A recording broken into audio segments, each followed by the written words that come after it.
You're very eloquent, you're very popular. I'm going back to listen to my father's very eloquent discourse on the perils of... I'm here about some monkeys. I would be too humbled before so eloquent a gathering of minds. Welcome to this Talk Word Explainer. Today, we're unpacking a truly magnificent word drawn right from our source text, the art of eloquence. We're going to dive deep into the meaning, the origin, and the real-world usage of this beautiful English word.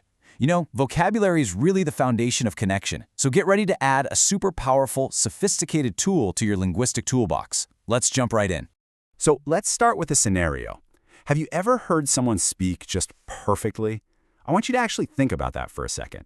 Picture a moment where someone's words completely captivated you.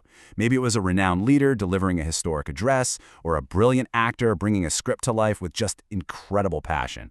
Or hey, maybe it was just a good friend telling a story at a dinner party that literally had the entire room hanging on every single syllable. That feeling you get, that magnetic pull towards their words, that effortless musical flow of ideas, well, that's exactly the phenomenon we're exploring today. We're going to break down the why behind that feeling. All right, Section 1, unpacking the word eloquent. Okay, let's dive right into this. Here's the core definition we're working with. Eloquent. It means to be fluent, forceful, and persuasive in speaking or writing. Just kind of listen to the rhythm of that definition for a second. When someone is eloquent, their communication isn't just technically correct, right? It's deeply, profoundly effective. It flows naturally, kind of like water, and that's the fluent part. There aren't any awkward pauses or stumbling over thoughts. It carries real weight and emotional impact. That's the forceful part. And it actually has the power to change minds, which is the persuasive part. True eloquence isn't about throwing around big, fancy, complicated vocabulary just to show off. Not at all. It's really about clarity and grace coming together to make your ideas resonate deeply with your audience. And notice the hidden history packed inside the word itself. Look at these Latin roots right here. Eloque, which translates to speak out. You know, etymology, the study of word origins, is such a fantastic tool for us focused learners because it just anchors the meaning right in our brains permanently. The prefix e means out, and loci means to speak. So historically, this word is all about projecting your inner thoughts outward into the world with total intention. It's basically the exact opposite of keeping your thoughts all jumbled up and confused inside your head. It's the active, beautiful process of bringing your mind out into the open for others to witness. Moving right along to Section 2, eloquence in real life. Let's look at a few examples where you've probably encountered this in the wild. First, picture a moving wedding toast. I mean, we've all been to events where the speeches just seem to drag on awkwardly, right? But then someone stands up, clinks their glass, and delivers a concise, beautifully paced, emotionally resonant tribute that leaves absolutely not a dry eye in the house. That right there is eloquence in its purest, most human form. Or think about a powerful, persuasive speech. Maybe a manager rallying their team through a really difficult, stressful project with words that inspire genuine confidence and calm.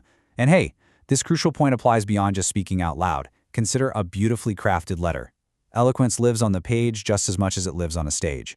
When written sentences are perfectly structured to convey deep emotion and clarity, well, that's written eloquence. And this brilliantly illustrates why learning this specific word is so incredibly valuable. Just compare these two phrases. On the left, we have, he spoke good. Sure, it's understood, but it's pretty plain and grammatically informal. Now let's shift to the right. His speech was truly eloquent. Look at that massive upgrade. By swapping out basic, everyday phrasing for this one sophisticated word, you instantly elevate your own communication. You aren't just saying someone talked well, you're actively demonstrating to the listener that you possess a refined, elevated vocabulary yourself. It's a total game changer.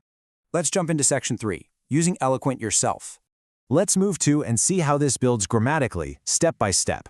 Step 1 focuses on the adjective form, which is honestly how you'll probably use it most frequently in everyday conversation. You use it to describe a noun. For example, she is an eloquent speaker, or that was an incredibly eloquent essay. Here, it describes how something was delivered. Then, Step 2 shows us the noun form, which shifts the word slightly. Eloquence. This is for when you're referring to the actual quality or state of the communication itself. For instance, I was absolutely blown away by the eloquence of the poem. You're pointing directly at the beauty and power of the words as an actual object. Practicing these two grammatical structures out loud is for sure your fastest, most efficient path to getting fluent with this new vocabulary word. Let's take a quick moment to reflect on the title of the source material that anchored our explainer today, the art of eloquence. This phrase really hits the nail on the head. We call it an art for a very good reason. Becoming an eloquent communicator isn't just some simple trick you learn in an afternoon, you know? It's a lifelong journey. It's a dedicated craft. It takes genuine curiosity about how language works, it takes daily practice, and most importantly, it takes a real willingness to constantly refine how you share your unique ideas with the world. Every single time you learn a new word and practice its structure, you're actively participating in that incredible art form.